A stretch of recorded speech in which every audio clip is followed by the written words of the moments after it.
नमस्कार, मैं हूं स्वाति वर्मा। आप देख रहे हैं पब्लिकेशन न्यूज। वक्त हो चला है दिल्ली की बड़ी खबरों का। रुक करते हैं पहली खबर की ओर। एमसीडी वार्ड कमेटी के चुनाव आज, मेयर का इनकार, एलजी ने नियुक्त किए पीठासीन अधिकारी। लंबे घमासान के बाद आखिरकार वार्ड कमेटियों के चेयरमैन और डिप्टी चेयरमैन के साथ ही स्थायी समिति के सदस्यों के चुनाव पर मंडरा रहे संकट के बाद बादल छट गए हैं। बुधवार को होने वाले 12 वार्ड कमेटियों के चुनाव के लिए पीठासीन अधिकारी नियुक्त करने से महापौर डॉक्टर शैली ओबराय ने मंगलवार की देर रात इनकार कर दिया। बुधवार को निगम मुख्यालय सिविक सेंटर में सुबह 10 से शाम 4 बजे तक होंगे ये चुनाव। हंगामे के आसार को देखते हुए सिविक सेंटर में सुरक्षा के पुख्ता इंतजाम करे गए हैं। वही आरएमएल में अब अगले साल शुरू होगा super speciality block. Kidney, liver और कैंसर के मरीजों को मिलेगा लाभ। दिल्ली के आरएमएल हॉस्पिटल में अगले साल तक सुपर स्पेशलिटी ब्लॉक पूरी तरह तैयार हो जाएगा। हालांकि इसी साल शुरू होने की चर्चा थी।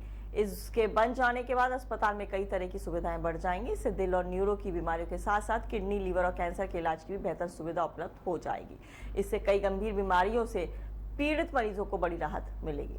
अगली खबर की ओर रुख करते बता दें, कालिंदी कुंज, ओखला, मयूर विहार, गीता कॉलोनी, कश्मीरी गेट और वजीराबाद समेत कई इलाकों में यमुना नदी के ओजोन एरिया को नक्शे से गायब किया जा चुका है और सरकार ने यमुना नदी के बाढ़ क्षेत्र में जो 10 बायोडायवर्सिटी पार्क बनाए थे, उनमें से 6 पार्क पर अवैध कब्जा है। नए सर्वे में बताया गया कि दिल्ली में यमुना नदी का जो लगभग 9,700 हेक्टेयर का बाढ़ क्षेत्र है, उसमें से 7,300 लगभग 62 हेक्टेयर पर लोगों ने अवैध कब्जा करके 5 से 7 मंजिला इमारतों का निर्माण कर लिया और इनमें से ज्यादातर इमारतों में लोग किराए पर रह रहे हैं।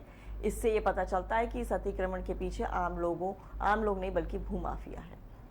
वहीं एसएससी पेपर लीक मामले में क्राइम ब्रांच ने दर्ज की एफआईआर। 10 परीक्षा केंद्रों की जांच शुरू। कर्मचारी चयन आयोग द्वारा आयोजित लिपिक परीक्षा में बड़े पैमाने पर अनियमितताओं के आरोपों में दिल्ली पुलिस की क्राइम ब्रांच ने जांच शुरू कर दी है। करीब 53 लोगों को चिन्हित किया गया है जिन्होंने ऑनलाइन परीक्षा में नकल की। राजस्थान के कई परीक्षा केंद्रों में प्रश्न पत्र लीक हुआ। धोखाधड़ी और जालसाजी की धाराओं में मामला दर्ज किया गया है।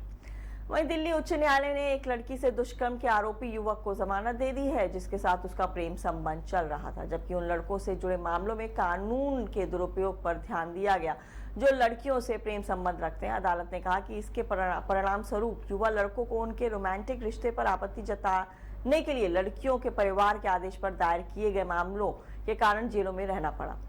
न्यायमूर्ति सुब्रमण्यम प्रसाद ने एक मामले से निपटने के दौरान ये टिप्पणियां की, जिसमें संबंधित समय पर पीड़िता 16 साल की थी और याचिकाकर्ता आरोप एक वयस्क लड़की के अपहरण और दुष्कर्म के आरोपों का सामना कर रहा था। ऐसे ही तमाम खबरों के लिए देखते रहें पब्लिकेशन न्यूज।